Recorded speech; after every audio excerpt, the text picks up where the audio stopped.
नमस्कार, ज्योतिष परामर्श केंद्र जागेश्वर धाम के यूट्यूब चैनल पर आपका स्वागत है। मैं हूं ज्योतिषी भुवन चंद्र पांडे। प्रिय दर्शकों, हाजिर हूं लेकर लग्न से लेकर 12वें भाव तक मिथुन लग्न की कुंडली में राहु का फल।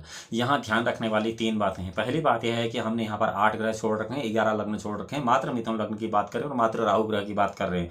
दूसरी बात यह है कि जो भी फलाफल हम यहाँ पर पुरुष जातकों के लिए बता रखे हैं, उसके विपरीत, बिल्कुल विपरीत तारतम्य से स्त्री जातकों के लिए आपको इसका शुभाशुभ फल समझना है। तीसरी बात यह है कि आपकी जन्म कुंडली में यदि ग्रह राहु न्यूनाधिक है बल में, तो यहाँ वीडियो भी न्यूनाधिक हो जाएगा फल में। और चौथी बात की, अगर राहु पर किसी अन्य ग्रह की दृष्टि या किसी अन्य ग्रह की युति है तो भी इसके फल न्यूनाधिक होने की पूर्ण संभावना है। चौथी बात यह है कि अपनी जन्म कुंडली का विश्लेषण आपको विक्की ज्योतिष व्यक्तिगत रूप पर ही करा लेना चाहिए, क्योंकि हम केवल यहाँ पर राहु ग्रह का ही विश्लेषण कर रहे हैं, अन्य ग्रहों का नहीं। अन्य ग्रहों के विश्लेषण से राहु का फल न्यूनाधिक हो जाएगा, नीचे ऊपर हो जाएगा। इसलिए अब आपको बताते हैं कि मिथुन लग्न की कुंडली में लग्न से लेकर 12वें भाव तक राहु क्या शुभाशुभ फल देता है। पहले भाव में अगर केंद्र स्थान में होगा, शरीर के स्थान में होगा, तो यहाँ पर मित्र शत्रु की तो बात ही नहीं है, परंतु यह है कि बुध की मिथुन राशि में लग्न, यहाँ ये मिथुन राशि में राहु होगा, तो ऐसा राहु जो होता है जातक को लंबा, प्रभावशाली, मोटा, चौड़ा, खूब अच्छी हेल्थ का बना देता है। वो विवेकी होता है, गुप्त युक्तियों से संपन्न होता है। उसे बहुत सारी ऐसी चीजें आती हैं जिनको आम लोग नहीं जानते हैं। सम्मान पाने वाला होता है, प्रतिष्ठा पाने वाला होता है, उसके मन में बड़ी हिम्मत रहती है, हिम्मत वाला होता है, अपनी उन्नति के लिए कष्ट साध्य कर्म करता है, बहुत सारा कष्ट करता है अपनी उन्नति के लिए। ऐसा जातक लंबी चौड़ी बातें करता है, अगर झूठ बोलता भी तो आप आसानी से उसके झूठ को पकड़ नहीं सकते हैं। और युक्ति बल पर धन सम्मान प्राप्त करता है, प्रतिष्ठा प्राप्त करता है। वह अपने बचाव के लिए या अपनी उन्नति के लिए किसी विद्वान पुरुष की अवश्य सहायता लेता है। लग्न में राहु होने वाला व्यक्ति हमेशा विद्वान लोगों से ज्यादा बात करता है, आम आदमी से नहीं करता है। यह खासियत है लग्न में राहु वाले व्यक्ति की। मिथुन लग्न की कुंडली में, मिथुन लग्न की कुंडली में अगर दूसरे घर में राहु है, दूसरा घर धन का कुटुंब का है, बंधन का है, तो यहाँ पर चंद्रमा की कर्क राशि में अगर राहु रहता है तो ऐसे राहु से धन संपत्ति और कुटुंब के मामले में जातक को हानि उठानी पड़ती है, अर्थात उसको धन संपत्ति और कुटुंब का लाभ अल्प होता है और नाना प्रकार के कष्ट होते हैं। धन प्राप्ति के लिए गुप्त युक्तियों का वो सहारा ले लेता है, कठोर परिश्रम करता है और फिर भी उसे कठिनाइयां निरंतर परेशान करती रहती हैं। ऐसे जातक को अपने जीवन में बहुत समय बाद अल्प धन और अल्प सुख प्राप्त होता है। उसके पास अगर बहुत कुछ होता भी है तो वह उससे संतुष्ट नहीं रहता है। अन्यथा की स्थिति में उसके पास बाहरी तौर पर बहुत कुछ होता है, लेकिन आंतरिक तौर पर वह कमजोर बना रहता है। आंतरिक तौर पर उसकी कमजोरी को वह किसी को दिखाता नहीं है और बड़े बड़े लोगों के संपर्क में और उनके साथ हंसी ठिठोली करता हुआ, खाता पीता हुआ ऐसा लगेगा कि बहुत बड़ा रईस है।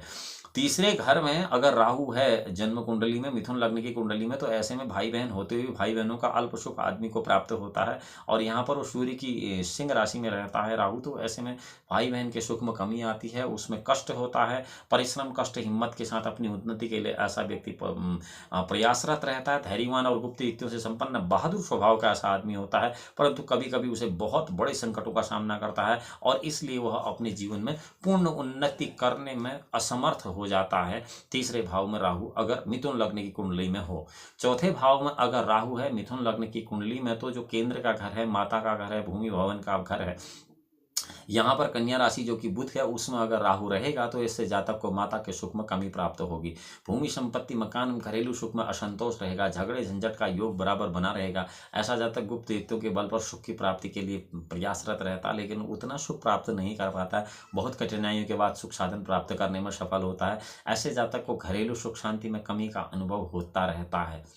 चौथे भाव के बाद 5वें भाव में, जो कि त्रिकोण का भाव है, विद्या बुद्धि का भाव है और संतान का भाव है, अगर यहाँ पर राहु है तो अपने मित्र या शत्रु क्यों नहीं, केवल शुक्र की तुला राशि की बात करते हैं कि राहु के प्रभाव से जातक को विद्या और बुद्धि के क्षेत्र में अनेक युक्तियों के बाद सफलता प्राप्त हो जाती है, परंतु संतान पक्ष से कुछ कष्ट बना रहता है। ऐसा जातक बहुत चतुर होता है, गुप्त युक्तियों वाला होता है, बुद्धिमान होता है। वो अपना स्वार्थ सिद्ध करने के लिए असत्य भाषण करने में कतई संकोच नहीं करता है, अर्थात ऐसा व्यक्ति झूठ बोलने में कोई भी संकोच नहीं करता। यदि उसके मस्तिष्क में अनेक प्रकार की चिंताएं बनी रहती हैं, परंतु उसकी बातचीत बड़ी प्रभावोत्पादक होती है, यानी प्रभाव रहता है उसकी बातों का। 5वें भाव में अगर राहु है मिथुन लग्न की कुंडली में, तो पहले प्रथम वयस में तो उस आदमी की समझ में कुछ उतना अच्छा आता नहीं है, लेकिन बाद में अगर समझ में आ गया तो बहुत बड़ा दूरदर्शी और बहुत बड़ा दार्शनिक ऐसा व्यक्ति हो जाता है। छठे भाव की बात करते, छठे भाव में अगर राहु है मिथुन लग्न की कुंडली में, जो कि ऋण रोग शत्रु का भवन है, तो यहाँ पर मंगल की वृश्चिक राशि में राहु होगा। तो यहाँ पर मंगल की वृश्चिक राशि में राहु शत्रु पक्ष पर ऐसा आदमी बहुत प्रबल प्रभाव रखता है, और ऐसा व्यक्ति गुप्त युक्त चातुर्य धैर्य साहस हिम्मत तथा वीरता की प्रतिमूर्ति होता है। और छठे भाव में अगर राहु है तो वीरता के साथ साथ वीर्यता, यानी कि उसके शरीर में तपोबल बहुत ज़्यादा होता है, और वह अपने कमजोरियों को प्रकट नहीं होने देता, झगड़े झंझटों को वह लाभ के सौदे में बदल देता है। और परंतु अपने मामा के पक्ष से या ननिहाल के पक्ष से बहुत हानि उठाता है। और कई बार ऐसा देखा गया है कि मिथुन लग्न की कुंडली में अगर छठे भाव में राहु है तो ऐसी स्थिति में उसका ननिहाल पक्ष से अच्छा खासा संबंध नहीं रह पाता है। सातवें भाव की बात करते हैं, मिथुन लग्न की यहाँ केवल बात हो रही है। सातवें भाव में केंद्र स्थान में व्यवसाय के घर में अगर यहाँ पर धनु राशि में होगा राहु, तो धनु गुरु की राशि है, तो ऐसे में राहु के प्रभाव से जातक को स्त्री के द्वारा विशेष कष्ट प्राप्त होगा। यहाँ पर पत्नी पति के लिए तलाक दे सकती है, डाइवोर्स कर सकती है। व्यवसाय के क्षेत्र में बहुत कठिनाइयों का सामना करना पड़ता है। उसे अपनी गृहस्थी का संचालन करने के लिए हर समय चिंता और परेशान रहना पड़ेगा, और जननेंद्रिय में उसके रोग होता है, विकार होता है। ऐसा व्यक्ति गुप्त युक्तियों के बाद, असत्य भाषण के बाद, अनुचित तरीकों के बाद स्वयं को परतंत्र और परेशान करने के लिए बाध्य हो जाता है। ठीक इसके विपरीत सप्तम भाव में यदि आपको यह फलाफल स्त्री जातकों के लिए देखना है तो इसको विपरीत अनुमान कर लेना चाहिए। बार बार एक बात की पुनरावृत्ति न हो, इसलिए हम इसको एक तरफा ही कह रहे हैं। आठवें भाव में जो कि आयु का भाव है, पुरातत्व का भाव है, यहाँ पर अगर राहु होगा तो यहाँ पर शनि की राशि होगी मकर। मकर राशि में अगर राहु होगा मिथुन लग्न की कुंडलियों में, तो आयु और पुरातत्व के मामले में बहुत कठिनाई, बहुत मुसीबत और बहुत निराशाओं का सामना करना पड़ेगा। कई बार ऐसा होता है कि आठवें ग्रह भाव की दशा चलने पर मिथुन लग्न में जब आठवें भाव में राहु होता है तो आदमी कोमा में चला जाता है या मूर्छा में चला जाता है। वो कई बार ऐसा होता देखा गया है, परंतु उसके लिए राहु जो है वो बली होना भी बहुत आवश्यक है।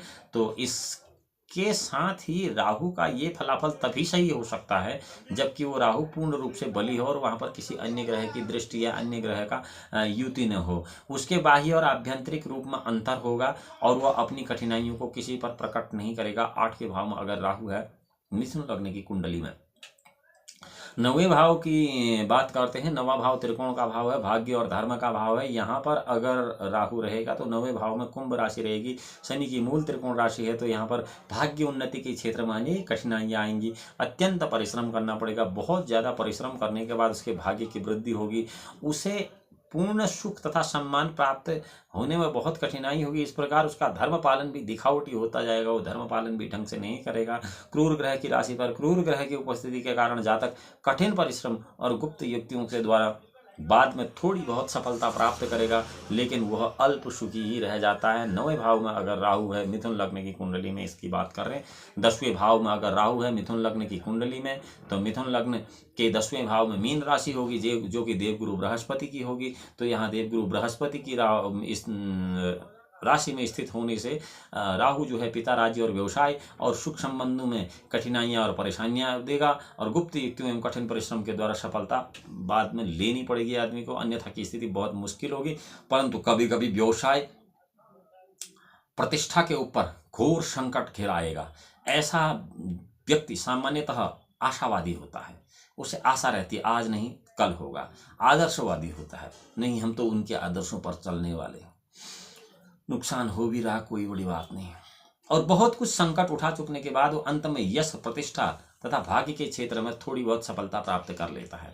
9वें भाव में राहु के बाद 10वें भाव में, एकादश भाव में अगर राहु होता है 11वें भाव में मिथुन लग्न की कुंडली में, तो 11वें भाव में लाभ भवन में होगा। वो 11वां भाव मंगल का होगा।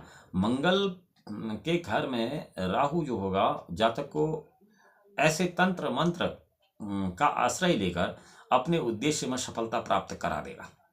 वो कठिन परिश्रम द्वारा लाभ अर्जित कर लेगा। यदि भी उसे कभी कभी घोर संकट का सामना तो करना ही करना पड़ेगा, परंतु अंत में उसे विशेष सफलता प्राप्त होगी। ऐसा व्यक्ति थोड़े लाभ से संतुष्ट नहीं होता है, अतः आमदनी बढ़ाने के लिए निरंतर नई नई योजना बनाता रहता है और उस पर अमल करता रहता है। मसलन उसे आज किसी व्यवसाय में कुछ लाख रुपए का मुनाफा है तो उससे संतुष्ट होने वाला नहीं है। अगले ही कुछ दिनों में उस मुनाफे को वो 1000 गुना बढ़ाने के लिए अपना व्यवसाय भी बदल देगा, अपना विचार भी बदल देगा, और उस सब के बाद फिर ये आशा तो रखेगा ही कि इससे भी मुझे फायदा होगा। ये आशावादिता राहु के 11वें भाव के कारण है। 12वें भाव में जो कि व्यय भाव है, न्याय का भाव है, खर्चे का भाव, वहां पर मिथुन लग्न की कुंडली में अगर राहु होगा तो लाजमी है कि वृष राशि में होगा। तो वृषभ राशि में स्थित राहु के प्रभाव से जातक जो होगा खर्चा बहुत ज्यादा करेगा, और पैसा हाथ का मैल है, खाओ उड़ाओ, इस प्रवृत्ति का रहेगा। और इस संबंध में कभी कभी उसे पैसे की बड़ी दिक्कत रहेगी, और वह कभी कभी लोगों से मांग कर, कर्ज लेकर भी अपना गुजारा करेगा। चतुर्थ भाव पर उसकी वहां से एक दृष्टि पड़ेगी। उस दृष्टि के कारण वो मां के सुख में, भाई के सुख में, भूमि के सुख में, मकान के सुख में, शारीरिक सुख में, सामाजिक सुख में और वाहन के सुख में कष्ट प्रदान करेगा। और चातुर्य के बल पर बाहरी आय के साधनों से अपना आजीवन खर्चा चलाएगा। उसे बाहरी स्थानों के संबंध से परिश्रम द्वारा लाभ होगा। ऐसा व्यक्ति बहुत परिश्रमी होता है और बाहरी लोगों की दृष्टि में प्रभावशाली बना रहता है, जबकि आंतरिक रूप से वह बड़ा कमजोर रहता है।